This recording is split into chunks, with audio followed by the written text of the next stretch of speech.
Disclaimer, this instructional tool is created to enable students to develop their test-taking skills. The question or questions and answers contained in this instructional video were patterned after the official publicly accessed samples from the RN test plan of the National Council of State Boards of Nursing, or NCSBN.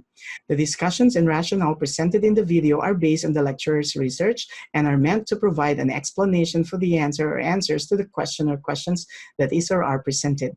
The lecturer makes no claim, directly, implied, or otherwise, that the rationale discussed is officially endorsed by NCSBN. Good day, fellow learners. This time we'll talk about one specific concept under assistive devices, and this is the use of cane. So in this video, we'll talk about my pointers for you to remember as you prepare for the NCLEX-RN.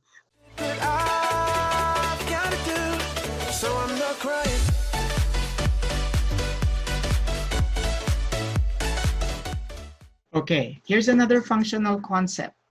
To walk with the cane, hold it on the stronger or unaffected side. So you have to instruct your patient to hold the cane opposite the affected side. Not on the affected side, but on the stronger or unaffected side.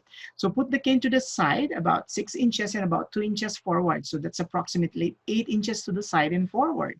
Move it forward together with the affected leg. So that simply means that while you are standing on your good leg or unaffected leg, that's the time that you move your cane together with the affected leg. So while standing on the unaffected leg, move the cane together with the affected leg. Remember, why are we moving the cane together with the affected leg? Because the cane is designed to support the affected leg. So once again, remember this, move it forward together with the affected leg while standing on the unaffected or the good leg. Next, keep it in place as you move the unaffected leg forward. Okay, so let's move on. Let's try answering a question. The nurse is evaluating a client's use of a cane for left-sided weakness. You determine that he requires further instruction if which is observed. Okay, so this question is very tricky. Why? Because the first one, as I've marked here in red font, you have to pay particular attention to where the affected side is. So the affected side or the weak side would be the left side. What did we learn a while back? That the cane should be opposite the weak side. Therefore, so you have to hold the cane, you have to tell the patient to hold the cane on the right side or the stronger side, okay? You determine that he requires further instruction. Now, this phrase could change your potentially correct answer. Why?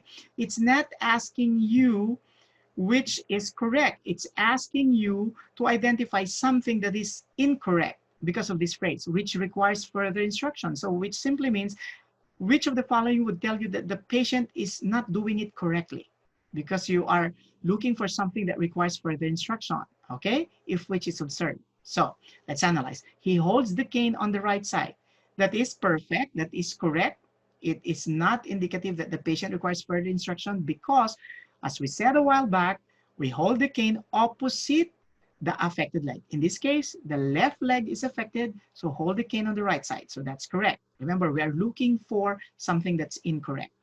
2, he moves the cane when the right leg is moved. What did we say a while back? While standing on the good leg, move the cane together with the affected leg. So since, okay, the affected leg, take note, since the affected leg is the left side, so it should be moved, the cane should be moved together with the left leg while the patient is standing on the right leg.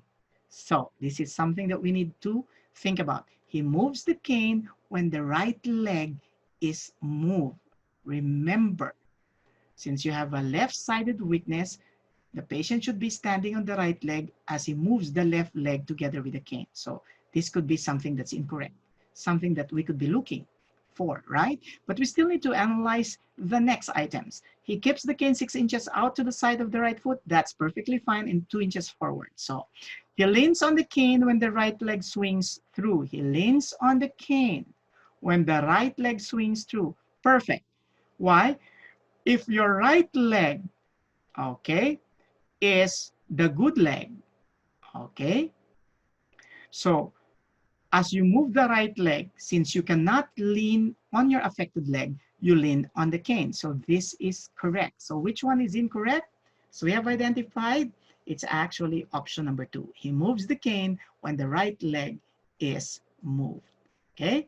So why does it require further instruction?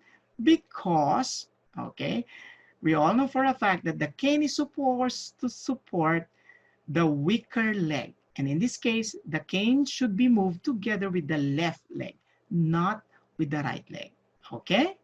Okay, because if the left leg is weak, therefore, as the patient stands on the right leg, then that's the time that the patient moves the left leg together with the cane. Okay, so let's move on. Here's another functional concept. To navigate steps with a cane, grab on the handrail for support. Okay, so if you're going up some steps, okay, grab on the handrail for support. If only one leg is affected, first, step up with the unaffected leg, followed by the affected leg and the cane at the same time. So it's gonna be good leg, and then bad leg and cane next. So to step down the stairs, lower the cane on the step first, then the affected leg followed by the unaffected leg. Okay, so if you're going down the steps, so what you need to do is to advance the cane first, followed by the bad leg or the affected leg, and then the unaffected or the good leg.